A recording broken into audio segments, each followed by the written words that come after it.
Picture this. A princess enters the royal throne room, and within seconds, every single person in attendance, nobles, clergy, ambassadors, even her own father the king, begins covering their noses and backing away in horror. Not because of her appearance, but because of a stench so overwhelming, so putrid, that it literally silenced conversations mid-sentence and sent grown men retching into handkerchiefs. This isn't fiction. This is the true story of Princess Margarita Teresa of Spain, whose rotting body became the most closely guarded secret in 17th century Europe, and whose condition would ultimately expose the horrifying price of royal inbreeding that had been hidden for generations. By 1680, the Spanish Habsburg dynasty had reached the pinnacle of its power, controlling vast territories across Europe and the Americas. But behind the golden facade of the Alcazar Palace in Madrid, a genetic nightmare was unfolding that would make modern horror films seem tame by comparison. Princess Margarita Teresa, daughter of King Philip Roman, his niece-wife Mariana of Austria, carried within her decaying body the accumulated genetic damage of centuries of incestuous marriages. The smell that emanated from her wasn't just unpleasant. It was the literal stench of a bloodline rotting from the inside out. Court records from the period described the princess's condition in clinical detail that would shock even modern medical professionals. Her body produced a constant odor described as putrid fish mixed with rotting eggs and damp cemetery earth. The smell was so powerful that it could be detected through multiple walls and closed doors. Servants who were forced to attend to her would often faint from the concentrated exposure. The palace perfumers, considered the finest in Europe, tried everything: rose water, lavender oil, exotic spices from the Indies, even burning incense constantly around her, but nothing could mask the overwhelming stench of decay. What made this tragedy even more horrifying was that Princess Margarita Teresa was fully conscious and aware of her condition. Court witnesses described her standing perfectly still during dress fittings, tears streaming down her face as servants applied layer after layer of perfumed powder to her body, knowing it would make no difference. The psychological torture of being trapped inside a rotting body while maintaining royal dignity was beyond human endurance.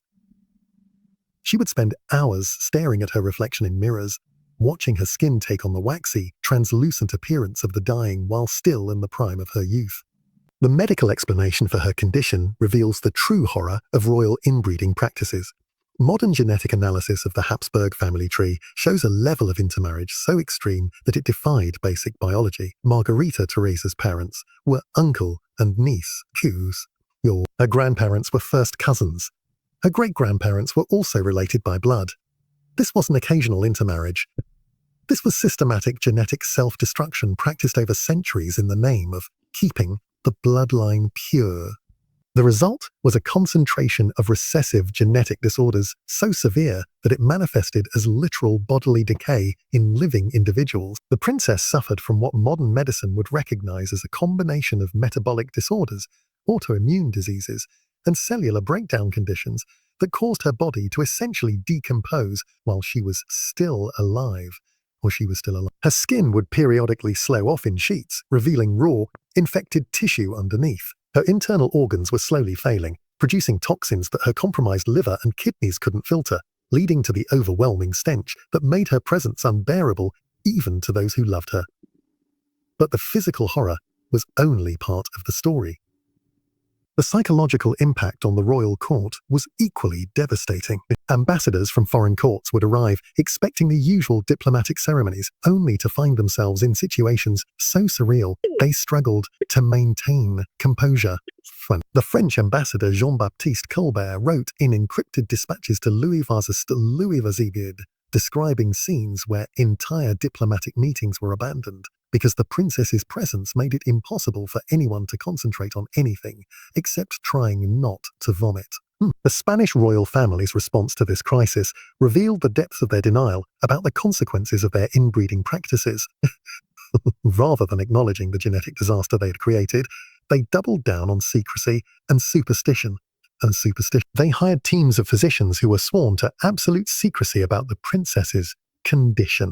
They constructed elaborate protocols for managing her public appearances, including strategically placed servants with perfume dispensers and carefully timed interruptions that would allow her to leave events before her condition became completely unbearable for attendees.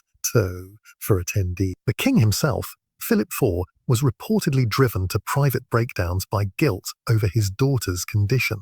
Court insiders described finding him weeping alone in his private chapel, praying desperately for divine intervention, while knowing deep down that this was the result of his own choices in continuing the family's incestuous marriage practices. The irony was crushing. In trying to preserve the purity of royal blood, they had created the most impure, corrupted bloodline in European history. The day-to-day reality of managing Princess Margarita Teresa's condition required an army of specialists and servants, operating under strict secrecy, oaths. Her personal chambers were located in a specially modified wing of the palace, with enhanced ventilation systems that were architectural marvels for their time. These systems used a complex network of hidden air shafts and wind-powered fans to constantly circulate fresh air through her living spaces. Despite these innovations, servants assigned to her personal care had to work in rotating shifts because prolonged exposure to her condition would leave them violently ill for days. The princess's daily routine became a carefully choreographed medical procedure disguised as royal protocol. Each morning, her ladies-in-waiting would begin a process that took nearly 4 hours to complete.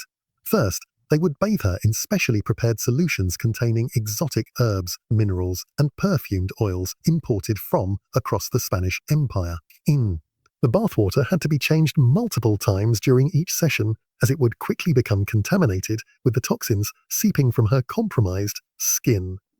The servants responsible for disposing of this bathwater had to wear cloth masks soaked in aromatic oils to prevent themselves from becoming sick from the concentrated exposure. After bathing, the princess's skin would be carefully examined by court physicians for new lesions, areas of breakdown, or signs of infection. These examinations revealed the progressive nature of her condition. Patches of skin that appeared healthy one day would be visibly deteriorating the next. The physicians documented these changes in secret medical journals that were kept under lock and key in the royal archives. These documents, discovered centuries later, provide a detailed record of genetic disease progression that modern medical science has confirmed as consistent with severe metabolic and autoimmune disorders. The process of dressing Princess Margarita Teresa required specialized clothing designed to minimize the impact of her condition while maintaining royal appearance standards. Her garments were made from specially treated fabrics that had been soaked in perfumed solutions and allowed to dry thoroughly before being sewn into final form. Multiple layers of undergarments contained sachets of aromatic herbs and powders that were changed several times daily. Her outer garments were designed with hidden ventilation features and were never worn more than once before being destroyed, as the smell would permeate the fabric permanently. The princess's jewelry presented unique challenges for the royal jewelers. Traditional metals would tarnish rapidly when in contact with her skin due to the chemical composition of the toxins her body was producing. Special alloys had to be developed that could resist this corrosion while maintaining the appearance of precious metals. Even these specially treated pieces required daily cleaning and polishing to prevent visible deterioration that might reveal the extent of her condition to observant courtiers. Princess Margarita Teresa's younger brother Carlos presented an equally horrifying example of genetic collapse, though his condition manifested differently. While she rotted from the inside out, Carlos was physically and mentally destroyed by the same genetic concentration. His tongue was so oversized that he could barely speak. His jaw was so malformed that he couldn't chew solid food.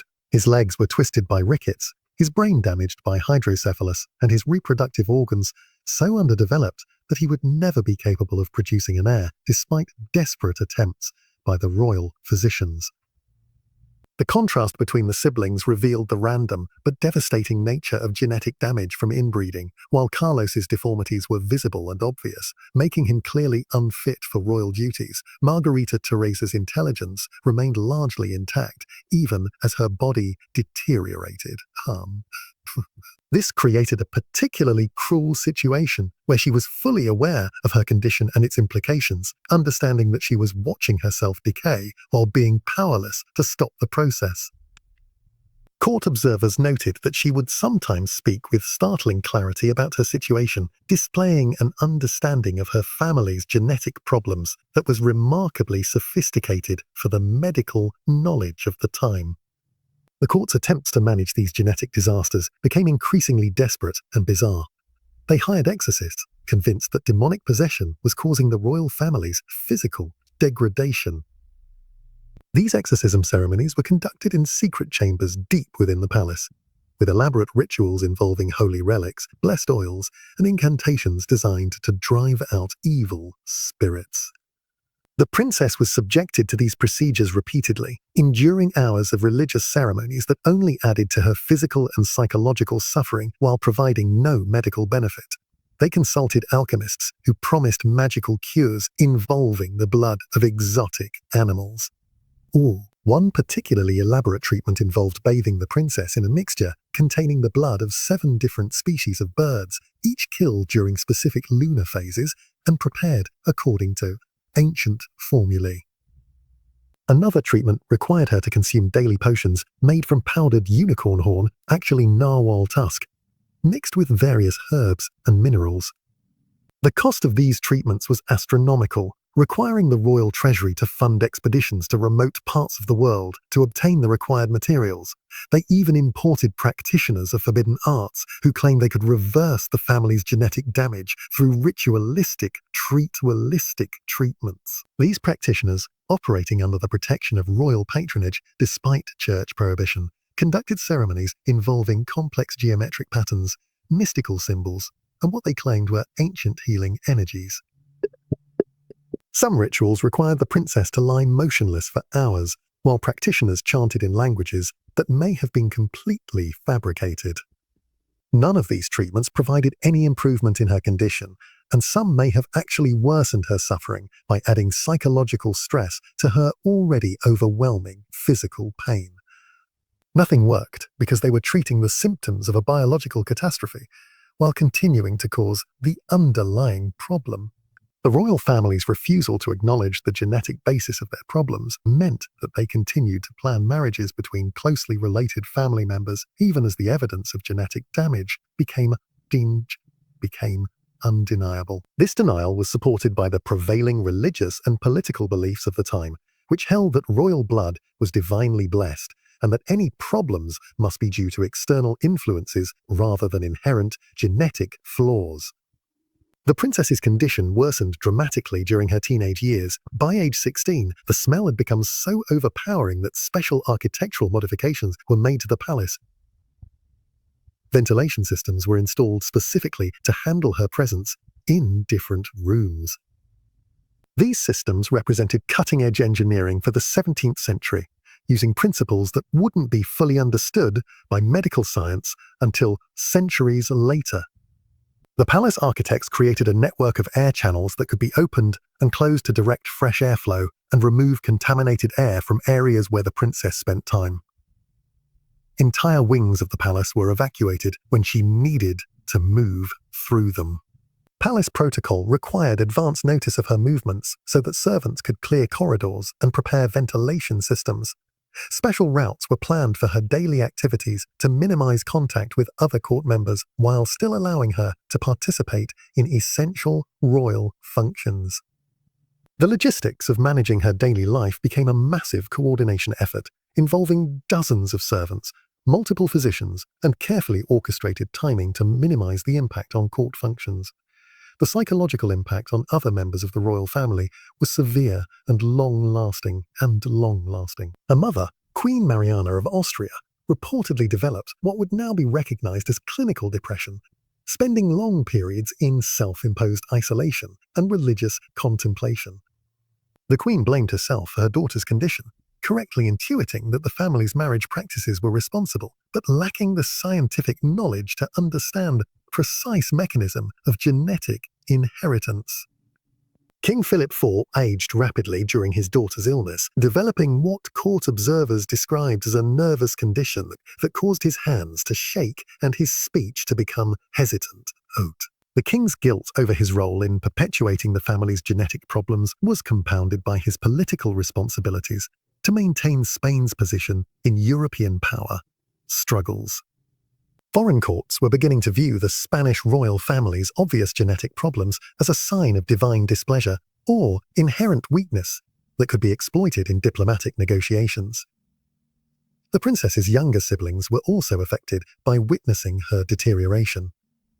Prince Carlos, already struggling with his own genetic problems, became increasingly withdrawn and fearful, apparently understanding that he might develop similar symptoms. The other children in the royal family were subjected to increased medical scrutiny as physicians attempted to detect early signs of genetic disorders. This constant medical attention created an atmosphere of anxiety and fear that pervaded the royal household. Foreign diplomats began to use the princess's condition as intelligence about the Habsburg family's fitness to rule. Encrypted reports flowed back to capitals across Europe, describing not just her physical state, but the obvious implications for the dynasty's future. These reports became crucial intelligence in the brewing succession crisis, as other European powers began to position themselves to claim Spanish territories when the Habsburg line inevitably collapsed. The French court, in particular, used detailed descriptions of the Spanish royal family's genetic problems to support their claims to Spanish territories through marriage connections. Louis XIV diplomats argued that the Spanish Habsburgs' obvious unfitness to rule created a moral obligation for healthier royal lines to assume responsibility for Spanish territories and subjects. These arguments would later provide partial justification for French territorial claims during the War of Spanish Succession. Austrian Habsburg relatives also received detailed reports about their Spanish cousins' conditions, leading to growing alarm about the genetic stability of their own branch of the family. The Austrian court began quietly modifying their own marriage practices, seeking spouses from more genetically distant royal lines to avoid repeating the Spanish catastrophe. This marked one of the first instances of royal marriage policy being influenced by primitive genetic understanding, though the scientific basis wouldn't be fully understood until much later. A princess's daily routine became increasingly restricted as her condition worsened. By age 17, she could only appear in public for carefully planned and time-limited events. These appearances required extensive preparation, including the deployment of multiple perfume dispensers, strategic positioning of servants with aromatic materials, and careful attention to wind direction and air circulation. Even with these precautions, her public appearances often ended abruptly when her condition became too overwhelming for attendees to endure. Religious ceremonies presented particular challenges because the confined spaces of palace chapels concentrated her odor to unbearable levels. Special arrangements had to be made for her participation in mandatory religious observances, including the construction of a separate viewing area with enhanced ventilation and the use of multiple censers burning specially blessed incense. Even these measures often proved inadequate, leading to situations where religious ceremonies had to be interrupted or abandoned due to the princess's presence. The impact on palace staff was severe and created ongoing personnel management problems. Servants assigned to the princess's care had to be rotated frequently to prevent long-term health problems from exposure to her condition. Many servants developed chronic respiratory problems, persistent nausea, and what would now be recognized as symptoms of chemical sensitivity. The palace had to maintain a larger-than-normal staff to accommodate these rotation requirements and to have replacements available when servants became too ill to continue their duties. Compensation for servants willing to work in close proximity to the princess had to be significantly increased, creating budget problems for the royal household. Special bonuses, additional time off, and priority access to medical care were provided to servants in these positions. Despite these incentives, turnover remained high, and the palace constantly struggled to maintain adequate staffing for the princess's care. The princess died at age 19, though the exact cause was never officially recorded. Witnesses described her final weeks as a merciful release from suffering that had become unbearable. Her body had essentially given up the fight against the genetic damage that had been accumulating for generations. The gradual failure of her major organ systems created a cascade of medical crises that 17th century medicine was completely unable to address. In her final days, the princess's condition deteriorated rapidly. The stench that had tormented her throughout her teenage years became so concentrated that even her most dedicated attendants could only remain in her presence for minutes at a time. Her skin, which had been gradually breaking down over years, began sloughing off in large sections, revealing the massive internal damage that had been hidden beneath the surface. The toxins her failing liver and kidneys could no longer filter began affecting her mental state, causing periods of delirium alternating with moments of heartbreaking clarity about her situation. The funeral was conducted with unprecedented secrecy, partly out of respect for royal dignity, but mostly because her corpse presented logistical challenges that had never been encountered in royal protocol. Traditional lying-in-state ceremonies were impossible due to the condition of her body. The coffin had to be specially constructed with multiple layers and sealing mechanisms to contain the odors and prevent contamination of the ceremonial spaces.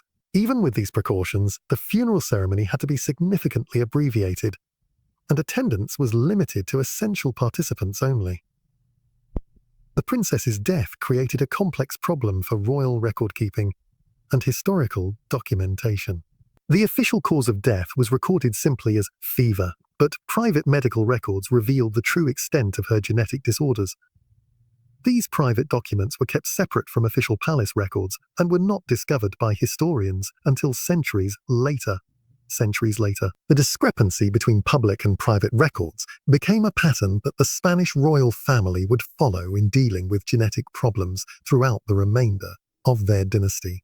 Modern medical analysis of historical records suggests that Princess Margarita Teresa suffered from a combination of genetic conditions, including Prader-Willi syndrome, various metabolic disorders, and autoimmune diseases that caused her body's systems to break down systematically. The rotting smell was likely the result of ketosis, bacterial infections, and cellular death occurring faster than her compromised immune system could handle.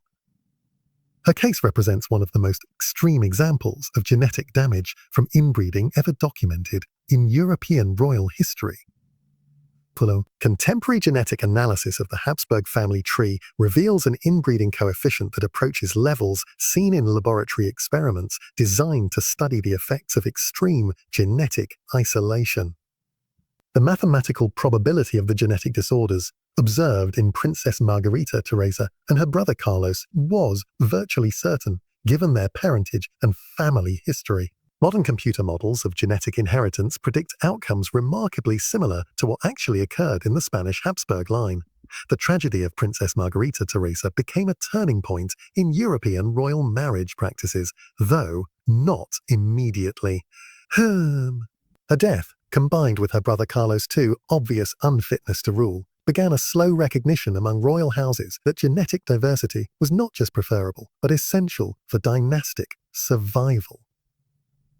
The Spanish Habsburg line ended with Carlos II's death in 1700, triggering the War of Spanish Succession as other European powers fought over the remnants of their empire.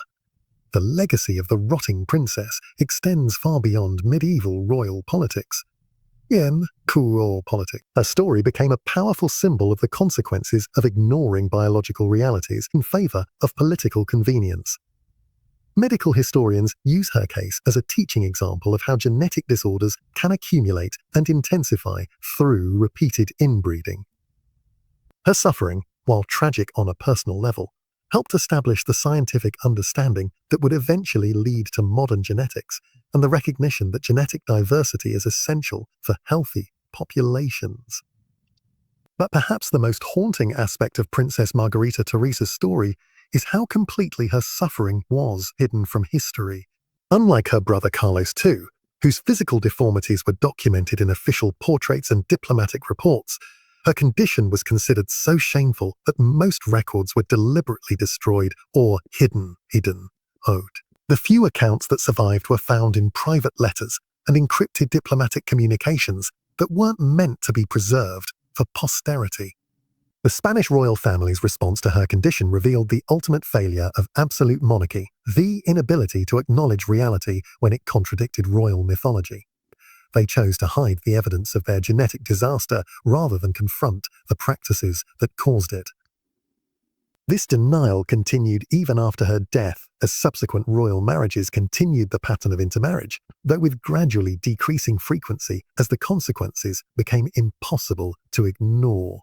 Today, Princess Margarita Teresa's story serves as a powerful reminder of the importance of genetic diversity and the dangers of isolated populations, whether royal families or modern communities with limited genetic mixing.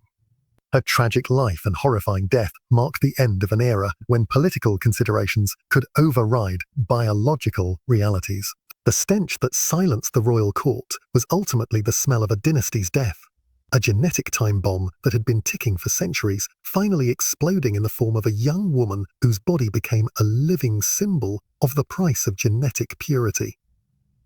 The rotting princess had indeed silenced the royal court, but not through royal dignity or political power. She silenced it through the undeniable reality of biological consequences that no amount of royal pretense could overcome.